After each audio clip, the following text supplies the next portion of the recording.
এদিকে সম্প্রতি লন্ডনে অনুষ্ঠিত এক সংবাদ সম্মেলনে এটিএন বাংলা চেয়ারম্যান সিলেটবাসীর প্রতি কটূক্তি করেছেন বলে অভিযোগ করে এর তীব্র নিন্দা জানিয়েছে সচেতন সিলেটবাসী নামের একটি সংগঠন। সম্প্রতি সিলেট শহীদ মিনারে এক সমাবেশ থেকে মাহফুজুর রহমানকে তার বক্তব্যের জন্য ক্ষমা চাইতে এবং বক্তব্য প্রত্যাহারের দাবি জানিয়েছেন, আর তা না হলে তাকে সিলেটে অবাঞ্ছিত ঘোষণা করা হবে বলেও হুমকি দেওয়া হয়েছে।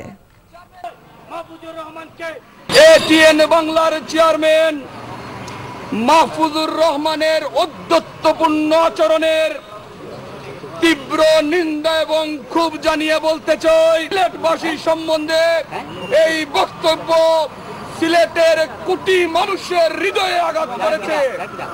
আমরা আজকের এই মানববন্ধন থেকে স্পষ্ট ভাষায় বলতে চাই, আপনি সিলেটের ইতিহাস জানেন না।